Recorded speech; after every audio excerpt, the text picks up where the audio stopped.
Hello everyone, welcome to ordinary unique coaching classes. I hope you guys are doing well. तो जैसे कि आप सभी को पता है, हमने स्टार्ट किया हुआ है अपना पार्शियल डिफरेंशियल इक्वेशन का chapter number 4, linear partial differential equations of second and higher order.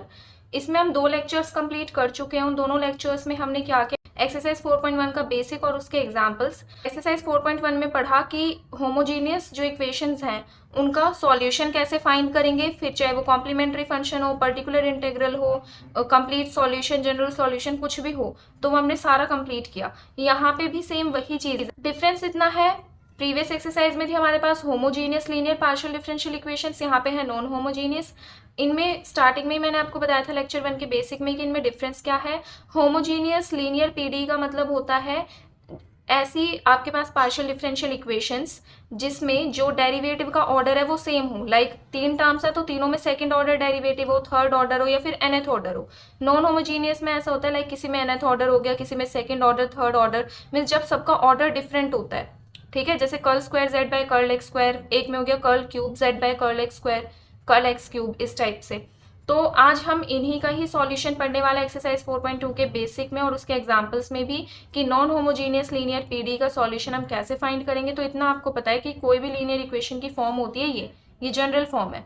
आपको पता है कि इसका यूज करके z के आगे जो एफ डी डी डैश है, इसका यूज करके निकालते हैं हम कॉम्प्लीमेंट्री फंक्शन। उसके बाद राइट हैंड साइड का जो फंक्शन होता है आपके पास x और y में जो भी फंक्शन होता है उसका यूज करके हम निकालते हैं पर्टिकुलर इंटेग्रल। तो यहाँ पे आपके पास 2 टाइप से हो सकती है कंडीशन, 2 टाइप से हो सकती है। पहला टाइप की जब आपका ये जो z के आगे वाला एफ डी डी डैश है ये लीनियर फैक्टर में ब्रेक हो जाए, जैसे ये कोई भी आपके पास ऐसे लीनियर दिया हुआ है, ये 2 फैक्टर्स में ऐसे ब्रेक हो जाए या 3 में ब्रेक हो जाए।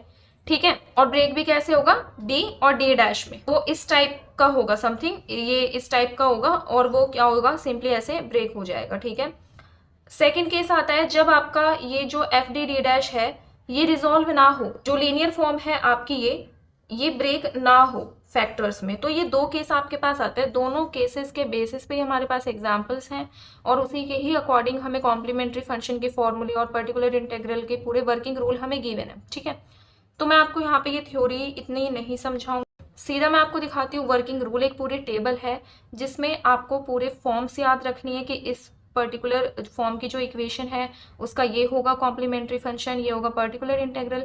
तो अगर वो आपने याद रख लिया तो 4.2 आप इजीली कर सकते हो, उसमें कोई भी प्रॉब्लम नहीं है। ठीक है, इतना मैं आपको बता देती हूँ कि अगर इस टाइप का लीनियर फॉर्म है आपका, अगर ये रिजॉल्व नहीं होता, एफ डी डी डैश ऐसे रिजॉल्व नहीं होता, तो उसके लिए हम क्या करेंगे, उसका सॉल्यूशन तो हमें फाइंड करना है। तो हम कैसे फाइंड करेंगे सॉल्यूशन, हम सॉल्यूशन लेट करके चलेंगे। ठीक है, और वो हम कैसे करेंगे उस टाइम पे जब एग्जाम्पल्स आएंगे ना इस टाइप के, तब मैं आपको बताऊंगी। ठीक है, तो अभी मैं आपको दिखाती हूँ पूरी वो टेबल। अब देखिए, आप यहाँ पे ये टेबल गिवन है आपको, rule for writing complementary function of non homogeneous linear PD. और फॉर्म आपको पता ही है कि कोई भी होमोजीनियस हो या फिर नॉन होमोजीनियस हो, इक्वेशन की जो जनरल फॉर्म है ये यही रहती है। तो देखो, इस टेबल में आपको कॉम्प्लीमेंट्री फंक्शन दिए हुए हैं। ठीक है, करेस्पॉन्डिंग टू लीनियर फैक्टर्स, आपके जो फैक्टर्स दे रखे हैं यहाँ पे एफ डी डी डैश के जो फैक्टर्स होंगे वो, और साथ ही ये दिया हुआ है कि अगर इस टाइप का लीनियर फैक्टर है तो ये कॉम्प्लीमेंट्री फंक्शन, इस टाइप का है तो ये। तो इन टोटल 16 आपको ऐसे फैक्टर्स दिए हुए हैं जिनका complementary function side by side बताया हुआ है। ठीक है, तो ये आपको करना पड़ेगा याद, और मोस्ट इंपॉर्टेंट वो याद रखने पड़ेंगे जो बैक टू बैक आ रहे हैं। जैसे अभी हम एग्जांपल्स करेंगे, फिर आप एक्सरसाइज करोगे तो आप एनालाइज करोगे कि कौन से ऐसे टाइप्स हैं जो बैक टू बैक यूज होते जा रहे हैं, तो उन्हें तो आपको बहुत ही ज्यादा अच्छे से फिर याद करना है। ठीक है, तो मैं अभी आपको 1 बाय 1 करके बता देती हूँ इनको। अब देखो, लीनियर फैक्टर्स, अगर एफ डी डी डैश के लीनियर फैक्टर इस टाइप से हों, लाइक समथिंग यहाँ पे कांस्टेंट भी आ सकता है एबीसी के प्लेस पे, इस टाइप से, और ए 0 के इक्वल नहीं होना चाहिए, ये चीज़ आपको ध्यान रखनी है। क्योंकि देखो यहाँ पे फर्स्ट में यही चीज़ है, सेम चीज़ मैंने देखी थी कहाँ पे, देखो 8th वाला अगर आपको यहाँ पे दिख रहा हो, अच्छा नहीं दिख रहा ना, तो 8th वाला, सॉरी 9th वाला अगर आपकी बुक में हो तो आप देख सकते हो। मैं अभी आपको दिखाऊंगी कि यहाँ पे भी सेम यही है, सेम यही चीज़ लिखी हुई है, बट यहाँ पे है b is not equals to 0। ठीक है, तो ए और बी में कंफ्यूजन ना हो इसके लिए आप बिल्कुल अच्छे से इनको याद कर लेंगे। ठीक है, a is not equals to 0 के लिए कौन सा है, b is equals to not 0 के लिए, b is not equals to 0 के लिए कौन सा है। तो उस टाइम पे आपका जो कॉम्प्लीमेंट्री फंक्शन होगा वो होगा E raise to power C by A X five of B x plus A Y, simple. ठीक है, इसी से ही रिलेट करके, जो इससे रिलेटेड है ना, मीन्स ऐसे मैचिंग मैचिंग से आपको दिख रहा है, वो आप रिलेट करके ही करो तो याद करने में आसानी होगी।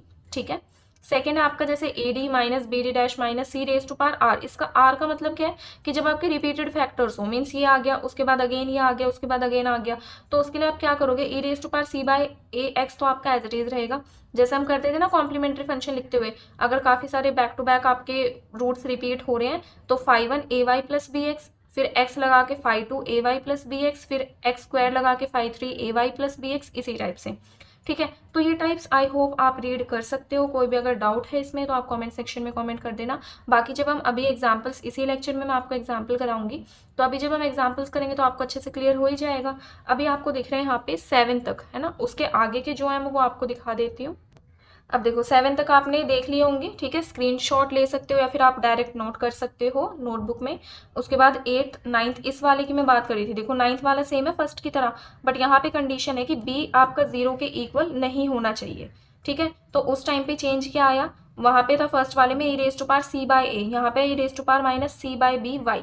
ठीक है, बाकी फंक्शन आपका सेम है, फाई बी एक्स प्लस ए वाई, ये दे रखे हैं यहाँ पे कंडीशन। ठीक है, उसके बाद बाकी ये सारा सेम है, देखो रिलेट करके करो। ये वाला जो है ये सेकंड की तरह है, इसमें भी बस इतना ही चेंज आया है कि E raise to power C by A के प्लेस पे E raise to power minus C by B Y दे रखा है, इतना ही चेंज है।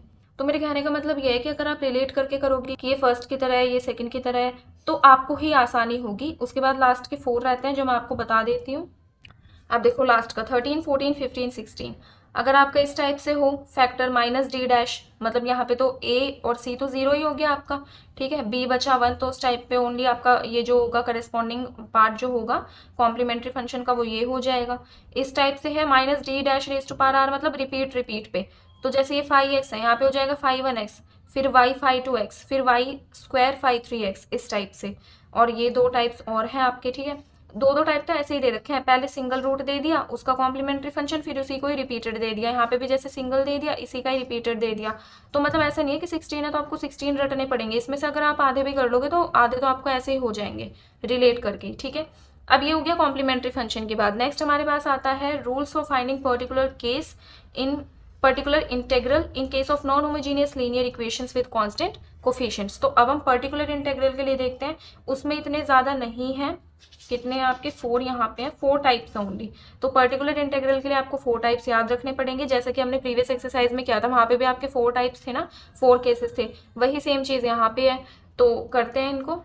तो यहाँ पे आप देख सकते हो rules for finding particular integral in case of non homogeneous linear partial differential equations with constant coefficients. तो जैसे कि केस नंबर 1 में प्रीवियस एक्सरसाइज जब हमने की, वहाँ पे भी आपका किस टाइप से था फंक्शन, इस टाइप से, E raise to power A x plus B Y type से, ऐसे ही था ना राइट हैंड साइड जो थी। और यहाँ पे कंडीशन आपको गिवन है कि एफ ऑफ ए भी 0 के इक्वल नहीं होना चाहिए। अगर 0 के इक्वल होगा तो फिर अलग बात है, बट यहाँ पे सिर्फ ये तभी एप्लीकेबल है जब आपका एफ ऑफ ए भी 0 के इक्वल ना हो। तो उस टाइम पे पर्टिकुलर इंटेग्रल की फॉर्म होगी आपकी ये e raise to power A x plus B y 1/f d D dash. और ये डी और डी डैश ये पहले वाला ही चलेगा कि इसके प्लेस पे आपको डी के प्लेस पे ए पुट करना है और डी डैश के प्लेस पे आपको बी पुट करना है। ठीक है, बता भी रखा है यहाँ पे, to find particular integral we have to replace D by a and D dash by b. Next second जो केस आता था आपका, वहाँ पे वो था ट्रिग्नोमेट्रिक, और यहाँ पे भी आपका ट्रिग्नोमेट्री वाला कि अगर आपका एफ ऑफ एक्स वाई इस फॉर्म का होगा तो पर्टिकुलर इंटेग्रल होगा ये। वहाँ पे भी क्या होता था कि आप डी स्क्वायर को माइनस एम स्क्वायर से रिप्लेस करते थे, तो यहाँ पे जस्ट फॉर्म चेंज हो चुकी है। वहाँ पे था sine m x plus n y, अब यहाँ पे एम के प्लेस पे ए है, एन के प्लेस पे बी है, बाकी डिट्टो सारा सेम है, कोई भी चेंज नहीं है।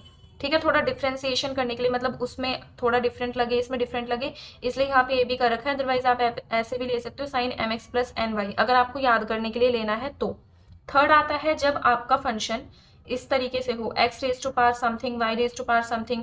तो ये जो केस है ये मे बी आपका केस नंबर 4 था, है ना, अब इसे केस नंबर 3 में दे रखा है। तो पर्टिकुलर इंटेग्रल होगा इस टाइप का। आप क्या करोगे, आपको एक्सपेंड करना है इसको, इस तरीके से आपको करना है कि ये एक्सपेंशन बन जाए।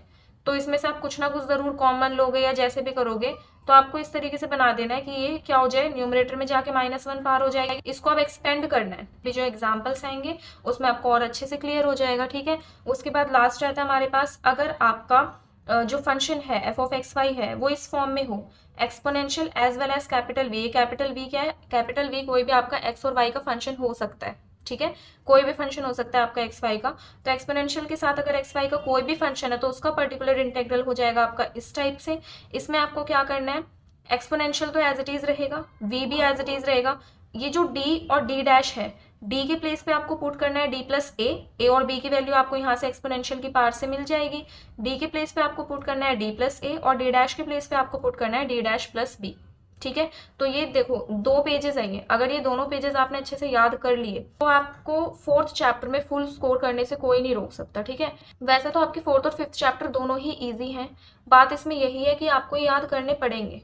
पर्टिकुलर इंटीग्रल क्या है, किस फॉर्म का है, कैसे हम इसको अप्लाई करेंगे, कॉम्प्लीमेंट्री फंक्शन कैसे है, किस फॉर्म का है, ये सब चीज़ आपको याद रखनी पड़ेंगी, तभी आप अच्छे मार्क्स स्कोर कर सकते हो अपनी पीडी की 2nd यूनिट में। क्लियर? अब मैं आपको कराती हूँ इस पे बेस सभी एग्जाम्पल्स। अगर आपको कोई भी डाउट है इनमें तो आप कमेंट सेक्शन में कमेंट कर सकते हो, और अभी मैं एग्जाम्पल करा रही हूँ तो आई होप वो डाउट आपका क्लियर हो जाएगा। तो स्टार्ट करते हैं एक्सरसाइज 4.2 के एग्जाम्पल्स।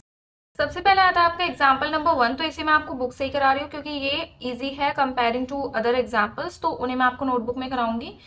तो जैसे आप देख सकते हो एग्जाम्पल में सॉल्व दिस, सबसे पहला स्टेप जो होगा आपका एक्सरसाइज 4.2 के एग्जाम्पल्स या फिर क्वेश्चंस के लिए बता रही हूँ, उसमें मैंने आपको पहले ही बताया था जब अभी हमने पढ़ा था लेक्चर के स्टार्टिंग में ही, कि जो आपकी लेफ्ट हैंड साइड है मीन्स जो एफ डी डी डैश है, इस टाइप से था कि जो फंक्शन होगा आपका डी और डी डैश का, इनको आपको फैक्टराइज करना है। बट एग्जाम्पल नंबर 1 में ये ऑलरेडी फैक्टर्स करके गिवन है, तो इसलिए मैं इस एग्जाम्पल को इजी बोल रही हूँ क्योंकि सबसे जो टफ होगा आपको लगेगा इस एक्सरसाइज में 4.2 में, वो लगेगा कि हम कैसे फैक्टर्स करें। यहाँ पे ऑलरेडी फैक्टर्स करके गिवन है, इसलिए मैं इसको एग्जाम्पल को ईजी बोल रही हूँ। तो अब क्या करोगे, आपको 2 चीजें निकालनी है, कॉम्प्लीमेंट्री फंक्शन और पर्टिकुलर इंटीग्रल। यहाँ पे 4.1 की तरह ये सब नहीं है कि ऑक्सिलरी इक्वेशन बनाओ, सिंपलिक फॉर्म में लिखो, फिर उसका कॉम्प्लीमेंट्री फंक्शन, यहाँ पे ऑलरेडी गिवन है सब। तो अब फर्स्ट स्टेप तो हो जाएगा आपका कि जो भी आपकी इक्वेशन है उसको फैक्टराइज करना लेफ्ट हैंड साइड को। सेकेंड स्टेप हो जाएगा अब तो उसके लिए आपको देखना पड़ेगा कि जो ये है आपका एफ डी डी डैश है, ये किस फॉर्म में है, a D minus b D dash minus c के फॉर्म में। आप देख सकते हो यहाँ पे a D minus b D dash minus c, और यहाँ पे एक कंडीशन थी, मतलब 2 तरीके से हो सकता है, एक a is not equals to 0, एक b is not equals to 0। तो हम यहाँ पे लेके चलेंगे, यहाँ पे आप देख सकते हो पहले ए के लिए होता है, ठीक है, और फिर होता है बी के लिए। तो आप देख रहे हो यहाँ पे ए तो 0 के इक्वल है ही नहीं, तो ए इज नॉट इक्वल्स टू 0। अब इस टाइम की फॉर्म के लिए जो आपके पास कॉम्प्लीमेंट्री फंक्शन था उसकी फॉर्म मैं आपको बता देती हूँ, वो था इस टाइप से, e raise to power c by a x phi of B x plus A y. इस टाइप से केस नंबर 1 ही हम कर रहे हैं, जो 16 थे ना आपके उसका फर्स्ट ही है ये।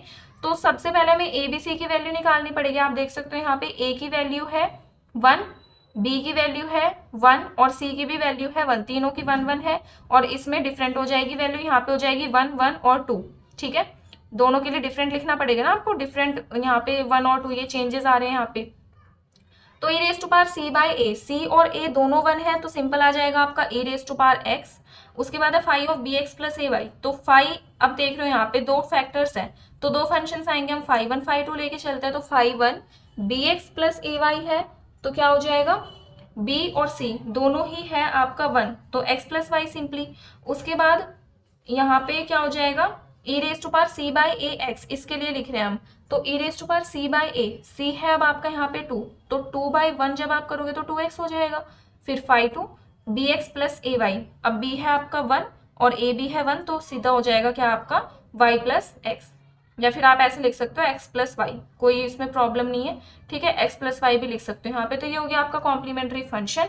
थर्ड स्टेप में अब हमें निकालना होगा पर्टिकुलर इंटेग्रल, तो वो हम कैसे निकालेंगे, फॉर्मूला आपको पता ही है पर्टिकुलर इंटीग्रल का क्या होता है, कैसे लिखते हैं हम, इसी टाइप से लिखते हैं ना, 1 by f D D dash, और यहाँ पे जो भी आपका फंक्शन होता है मीन्स इक्वेशन की जो भी गिवन राइट हैंड साइड होती है वो यहाँ पे आती है। तो देखो 1 by f D D dash, तो जो भी आपका डी और डी डैश का फंक्शन है, जैसे यहाँ पे फैक्टर्स करके दिया हुआ है वही हमने लिख लिया। उसके बाद एफ ऑफ एक्स वाई, देखो sine 2x plus 3y given है तो वो हमने लिख लिया यहाँ पे। इसको हमें सॉल्व करना है, तो जैसे कि अभी मैंने आपको जस्ट इस एग्जाम्पल के पहले पर्टिकुलर इंटीग्रल के लिए टेबल दिखाई थी, तो उसमें 4 ही केसेस हैं और ऑलमोस्ट सिमिलर हैं जो हमने 4.1 में किए हैं उसके, तो उन्हीं के बेसिस पे हम करते हैं। अब देखो यहाँ पे ये 2 फैक्टर्स हैं आपके, हमें पता है कि जैसे ही हमारे पास साइन या फिर कॉस आता है हमें जो डिग्री है वो 2 चाहिए होती है, क्योंकि ऐसा ही होता है कि डी स्क्वायर के प्लेस पे हम पुट कर सकते हैं माइनस का एम स्क्वायर, और यहाँ पे है ए, ऐसे ही डी डी डैश के प्लेस पे हम पुट कर सकते हैं माइनस का ए बी, और डी डैश स्क्वायर के प्लेस पे हम पुट कर सकते हैं माइनस का बी स्क्वायर। ऐसा ही है कुछ, अभी हमने पढ़ा था टेबल में, तो हम वही कोशिश करेंगे कि जो स्क्वायर की फॉर्म में ही हम बना सके। तो आप देखो यहाँ से आप क्या कर दो, मल्टीप्लाई कर दो, इन सभी को ओपन कर दो। जैसे डी को डी से करोगे तो डी स्क्वायर आएगा, उसके बाद डी को यहाँ से करोगे तो माइनस का डी डी डैश आएगा, ठीक है। और फिर एक बार जब इसको इससे करोगे तो फिर से माइनस का डी डी डैश आएगा, तो प्लस हो गए दोनों, minus two D D dash हो गए, ठीक है। उसके बाद यहाँ पे ये इन दोनों के साथ हो गया था, इसको इससे करोगे माइनस का टू डी, क्लियर। और फिर जब एक बार माइनस वन को डी से करोगे तो माइनस का डी, माइनस का टू डी, माइनस का डी, माइनस का थ्री डी। मतलब इस टाइप से जब आप ओपन करोगे ना, पहले डी को तीनों के साथ करो, फिर माइनस डी डैश को तीनों के साथ, और फिर माइनस वन को, तो कंप्लीट ओपन हो गए। थोड़ा सा सॉल्व हो गया, आपका सेम यही आएगा। लिख लिया आपने ये easily, sine two x plus three y as it is. अब हमें पता है कि जो स्क्वायर वाले हैं ये जिनकी डिग्री 2 है, इन तीनों के प्लेस पे हम ये तीनों चीज पुट कर सकते हैं। जैसे माइनस ए का स्क्वायर, पहले ए और बी की वैल्यू देख लो, ए की है 2, बी की है 3, माइनस ए का स्क्वायर मतलब -4, तो हमने यहाँ पे पुट कर दिया -2 का स्क्वायर जो कि -4 ही होगा। माइनस ए भी मतलब -2 ऑलरेडी है, माइनस का ए बी, फिर डी डैश स्क्वायर के प्लेस पे माइनस का बी स्क्वायर, तो यहाँ पे डी डैश स्क्वायर इसके प्लेस पे माइनस का बी स्क्वायर मतलब 3 का स्क्वायर, फिर ये -3d plus 3d dash plus 2, और ये साइन 2x प्लस 3y, ये सब एज इट इज रहने वाला है, ठीक है। और देखो यहाँ पे भी वही यूज कर रखा है, m minus m n n square, ABC से कोई फर्क नहीं पड़ता, ठीक है। जैसे कि मैंने आपको बताया था अभी जब हम टेबल देख रहे थे, एबीसी चेंज किया हुआ है जस्ट, बल्कि आप एम एन ये सब चीजें भी कर सकते हो, ठीक है। अब आपने जब इनको सॉल्व किया तो आपका क्या आएगा, देखो यहाँ पे आ जाएगा माइनस का 4, यहाँ पे आ जाएगा प्लस का 12, और यहाँ पे आ जाएगा माइनस का 6, माइनस का 4 प्लस का 12 एंड 3 3 9 होता है, हाँ ठीक है। तो यहाँ पे हो जाएगा माइनस का 4 प्लस का 12 प्लस का 8 और माइनस का 9, माइनस का 1 बचेगा, ठीक है। अब जो यहाँ से माइनस का 1 बचेगा और प्लस 2 के साथ माइनस का 1 प्लस का 2 प्लस का 1 आ जाएगा, साइन 2x प्लस 3y आपका एज इट इज यहाँ पे। अब आपको पता है फिर से अभी ट्रिग्नोमेट्रिक फंक्शन यहाँ से वैनिश नहीं हुआ है, अभी भी यहाँ पे साइन का जो फंक्शन है वो है। तो हमें पता है कि साइन वाला या कॉस वाला जब भी हमारे पास हो तो हम सिर्फ स्क्वायर वाले के प्लेस पे पुट कर सकते हैं। तो दैट मीन्स मुझे क्या चाहिए, मुझे यहाँ पे स्क्वायर वाली टर्म्स चाहिए, क्लियर। तो मैं ऐसा कर सकती हूँ कि डी से मल्टीप्लाई, डी से डिवाइड, अगर मैं यहाँ पे देखो डिवाइड में लेती हूँ डी, तो ये डी स्क्वायर बन जाएगा, ये डी डी डैश बन जाएगा, और यहाँ पे हो जाएगा डी। तो इन दोनों के प्लेस पे तो एटलीस्ट मैं पुट कर पाऊंगी, और ऊपर भी डी आएगा, तो वही सेम चीज यहाँ पे करी हुई है। अब ये यहाँ तक हो चुका है हमारा, डी से हमने मल्टीप्लाई किया, डी से डिवाइड किया, जस्ट बिकॉज इसलिए हमें पता है जब भी ट्रिग्नोमेट्रिक फंक्शन हो हमारे एफ ऑफ एक्स वाई के प्लेस पे, हम सिर्फ 2 डिग्री वाले जो भी टर्म्स हैं उन्हीं पे ही वैल्यूज पुट कर सकते हैं। तो हमने यहाँ पे एटलीस्ट 2 टर्म्स को तो 2 डिग्री का बना लिया, यहाँ पे भी डिग्री 2 है और यहाँ पे भी 1 + 1 2 है। तो अब यहाँ पे डी स्क्वायर है, डी स्क्वायर के प्लेस पे आप पुट कर सकते हो माइनस का 4, और डी डी डैश के प्लेस पे आप पुट कर सकते हो माइनस का 6। तो वही किया यहाँ पे, -4 पुट किया, -6 पुट किया, बाकी -3 आपका ऑलरेडी था, डी डी सेम रहेगा, ये भी सेम रहेगा। आपने बता दिया यहाँ पे कि आपने किस किस चीज को किससे रिप्लेस किया है, ठीक है। अब आप देखोगे यहाँ पे सॉल्व होने के बाद ये आ जाएगा आपका 12, यहाँ से आएगा माइनस का 18 प्लस का डी, तो 12 minus 18 plus D, 12 minus 18 plus D, क्या बचेगा आपका डी -6 बचेगा, ठीक है। अब आपका आया D by D -6 and sine this, तो वही सेम चीज यहाँ पे लिखी हुई है। अब यहाँ पे डी अपॉन डी -6, तो हमें समथिंग ऐसा करना पड़ेगा कि ये आगे जाके क्या हो जाए, सॉल्व हो जाए। हमें पता है कि साइन की फॉर्म है, तो जितना हम ट्राई कर सकते हैं कि स्क्वायर की फॉर्म में लाने की कोशिश करेंगे कि यहाँ पे जैसे डी -6 है तो डी स्क्वायर समथिंग हो जाए, यहाँ पे भी न्यूमरेटर में भी डी स्क्वायर हो जाए। तो उसके लिए हमने क्या करा, d + 6 से मल्टीप्लाई और d + 6 से डिवाइड। इससे क्या होगा, जब आप इसको इससे मल्टीप्लाई करोगे तो यहाँ पे आ जाएगा d² + 6d, स्क्वायर बना लिया। यहाँ पे a - b और a + b का फॉर्मूला लगेगा, तो a² - b², b का स्क्वायर माइनस में 6 का स्क्वायर जो कि हो जाएगा d² - 36, साइन वाली टर्म एज इट इज। अब हम एटलीस्ट इन दोनों टर्म्स पे तो जो भी अपनी वैल्यू है वो पुट कर सकते हैं। d² के प्लेस पे हम पुट करते हैं माइनस का m², तो m क्या है आपका 2, तो माइनस का 2² मतलब माइनस का 4 हम पुट करेंगे। तो हमने क्या करा है यहाँ पे डिनोमिनेटर में d² के प्लेस पे पुट कर दिया माइनस का 2² - 36 एज इट इज। अब हमने डिनोमिनेटर में क्यों नहीं किया, डिनोमिनेटर में हम क्या कर सकते हैं कि डायरेक्ट ऐसे अप्लाई कर सकते हैं, d² है तो d² का मतलब क्या है कि differentiation with respect to x 2 times, तो हम वो तो डायरेक्ट कर सकते हैं, ठीक है। तो हमने क्या करा, इसके प्लेस पे पुट कर दिया माइनस का 2²। जब आप इसको सॉल्व करोगे तो माइनस का 40 आएगा, तो माइनस का 1/40। अब देखो ये d² + 6d है, इसको हमने इसके साथ मल्टीप्लाई कर दिया अलग अलग, d² साइन दिस और फिर से 6d के साथ भी साइन 2x + 3y। अब देखो बहुत ईजी है, -1/40 एज इट इज। d² का मतलब क्या है कि 2 टाइम्स आपको डिफ्रेंसिएशन करना है विद रिस्पेक्ट टू x, किसका, साइन 2x + 3y का। तो साइन 2x प्लस 3y एक टाइम आप करोगे तो कॉस 2x प्लस 3y आएगा डिफ्रेंसिएशन, और साथ में 2 भी आएगा क्योंकि आप x के रिस्पेक्ट में कर रहे हो।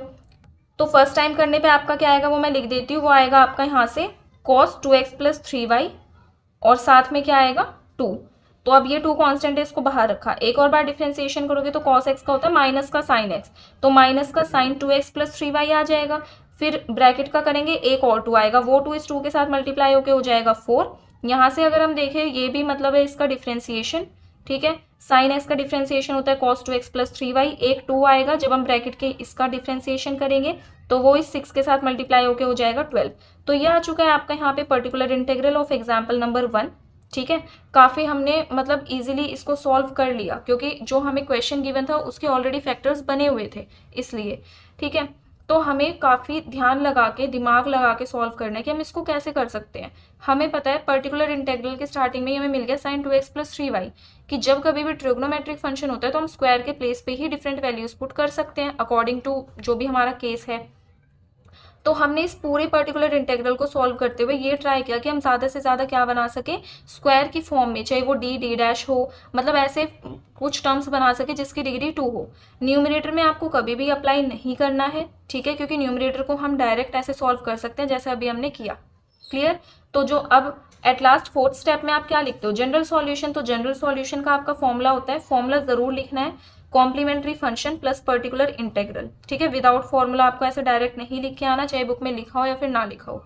तो z इज इक्वल्स टू, यहाँ पे लिख दिया आपने पूरा कंप्लीट कॉम्प्लीमेंट्री फंक्शन, ठीक है। अब आप देखो ये पर्टिकुलर इंटीग्रल है, जब इस -1/40 को अंदर लेके जाओगे ये माइनस से माइनस कैंसिल, यहाँ पे आ जाएगा 4 से ये 10 से कैंसिल होके 1/10 साइन 2x प्लस 3y। इधर लेके जाओगे तो साइन तो माइनस का हो जाएगा लेकिन 12/40, 4 3 इज 12, 4 10 इज 40, माइनस का 3/10 cos 2x प्लस 3y। तो ये आ चुका है आपका एग्जाम्पल 1 का सॉल्यूशन। आई होप आपको एक्सरसाइज 4.2 भी 4.1 की ही तरह लग रही होगी, समझ में आ रही होगी। कोई भी डाउट है तो आप कमेंट सेक्शन में कमेंट कर सकते हो, ठीक है। बाकी सिंपल से 4 स्टेप्स में हमारा एग्जाम्पल हो गया। प्रैक्टिस तो करनी पड़ेगी, विदाउट प्रैक्टिस अगर आप ऐसे सोचो कि सिर्फ मैं ऐसे लेक्चर्स देख के वीडियो देख के ऐसे कर सकता हूँ या फिर कर सकती हूँ, तो वो पॉसिबल है शायद कुछ बच्चों के लिए, बट प्रैक्टिस बहुत ज़्यादा इंपॉर्टेंट है। देखो प्रैक्टिस अगर आपको अभी समझ में आ गया, आप एक बार इसके खुद से बुक बंद करके प्रैक्टिस करते हो तो वो फिर आपके दिमाग में छप जाता है कि किस तरीके से आपको स्टेप्स लेने हैं, कैसे सॉल्व करना है, वो सभी चीज़ें।